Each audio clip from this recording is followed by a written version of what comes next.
최근 서울 아파트 시세를 보면서 문득 궁금한 생각이 들었어요. 서울은 과연 상급지와 하급지가 함께 움직이는 걸까? 아니면 격차만 계속 벌어질까?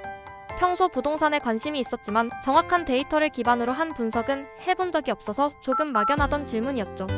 제가 최근 6년간 서울 아파트를 모니터링하면서 느낀 점과 주변 전문가들의 의견, 그리고 각 급지 데이터를 종합해서 풀어보려고 합니다.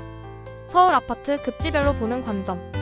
우선 서울 아파트를 흔히 말하는 급지 기준으로 나눠보면 1급지는 강남권, 2급지는 위례나 마포 등 중심권, 3급지는 성북, 금천 등 중간권, 45급지는 노도강과 금강구 같은 하위권으로 볼 수 있어요.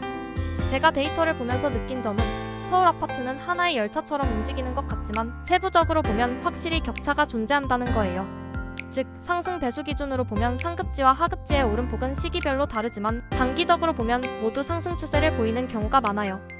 제가 직접 지난 10년간 각 급지 아파트 시세 그래프를 비교해봤는데 놀랍게도 상급지의 절대 금액이 훨씬 높음에도 불구하고 상승률 배수로 보면 하급지도 꽤 선방하는 경우가 많아요. 예를 들어 강남권은 10년 동안 평균 2배 정도 올랐고 중급지나 하급지 또한 비슷한 기간 동안 1.82배 정도 올랐던 기록이 있어요. 물론 상급지처럼 초과 상승 구간은 제한적이지만 결국 장기적으로 보면 하급지도 뒤따르는 흐름을 보여주죠. 격차는 벌어질까 같이 갈까? 이 질문에 대한 제 생각은 조금 복합적이에요.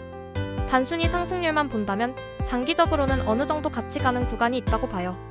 하지만 절대 금액 기준으로 보면 격차가 점점 벌어지는 것이 사실입니다.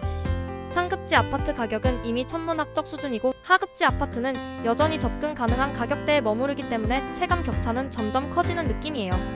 주변 전문가들과 얘기해보면 상급지는 초과 상승을 경험하는 구간이 있어요. 대표적으로 압구정, 개포, 한남 같은 곳은 20년 기준으로 최대 12배까지 올랐다는 사례도 있죠. 반면 노도강이나 금강구 같은 하급지는 67배 정도, 중급지는 45배 정도 상승한 케이스가 많아요. 즉, 같이 오르지만 속도와 폭이 다르다고 보면 이해가 쉬워요. 실제 사례 개포주공과 주변 지역 비교. 제가 최근 관심있게 본 곳은 개포주공입니다. 신축으로 재개발되면서 평당가가 올라간 것은 감안하더라도 장기 상승률만 보면 다른 급지와 격차가 꽤 뚜렷했어요. 예전에는 개포보다 상대적으로 저평가되었던 노도강 지역 아파트도 최근 몇 년간 꾸준히 오르면서 배수 기준으로는 나쁘지 않은 성과를 보여줬어요. 다만 제가 강조하고 싶은 것은 절대 금액이 아닌 배수 기준이라는 점이에요. 강남 아파트는 이미 천정부지로 올랐지만 하급지는 상대적으로 저평가된 상태에서 상승 여력이